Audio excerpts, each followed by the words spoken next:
Welcome to richplanet.net. I'm Richard D. Hall, and this week's programme is about the history of ufology from the 1970s onwards. The 1970s saw turmoil in American politics with the Watergate affair and revelations of the CIA involvement in drug trafficking, mind control experiments, and dubious sexual practices. If you already mistrusted the American government before then, you would certainly mistrust it now. Alien abduction rumours continued to grow, and another disturbing phenomenon came to light, that of animal mutilation. Thousands of bizarre animal deaths were reported throughout the United States and other parts of the world throughout the 1970s. The deaths were clearly not carried out by natural predators. The injuries showed surgical precision, and witnesses claimed to have seen bright orange glowing craft, and some even witnessed cattle being beamed up into crafts. The Travis Walton case of 1975 was an incredible tale of how a young lumberjack went missing for 5 days after being hit by a beam of light from a UFO witnessed by all of his crewmates. Another prominent UFO case took place in Iranian airspace in 1976, when 2 fighter jets pursued a massive glowing unidentified object only to suffer complete instrumentation failure.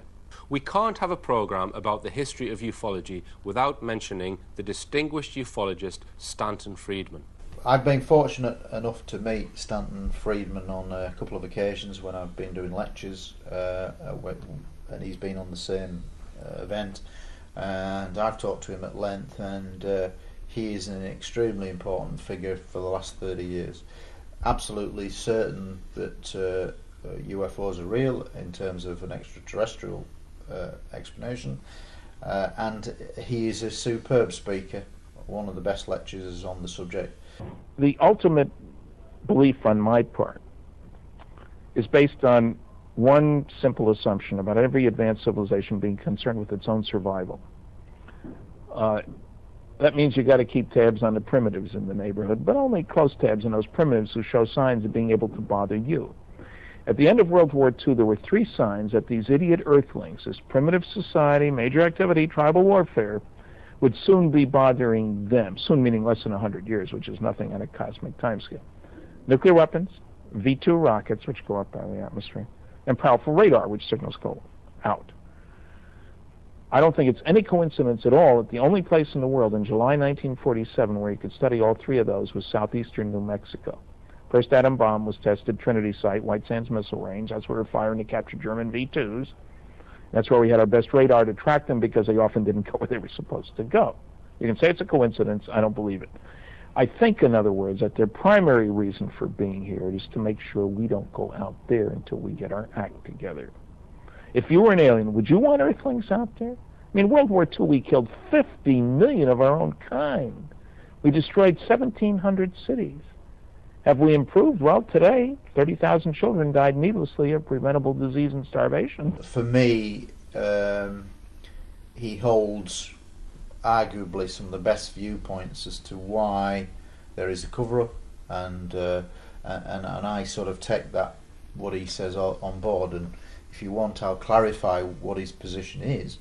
He has always believed that when people say, well, why is it covered up? His main reason, one of many, but his principal reason is it's the loss of power. And effectively it's the loss of power to the American military machine, government machine. So many trillions of dollars are tied up in armaments contracts. Are they really going to admit that UFOs exist, can be invisible when they want to be invisible? We have no methods to conduct their impunity of coming into our airspace. They're really going to admit that? Because if they did admit that, then all the armaments contracts wouldn't be worth the paper they're written on, and therefore America would not have that military power that they have now over the terrestrial world.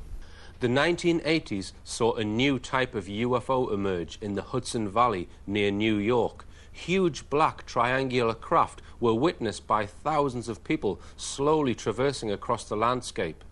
Since then, hundreds of cases have been reported all over the world.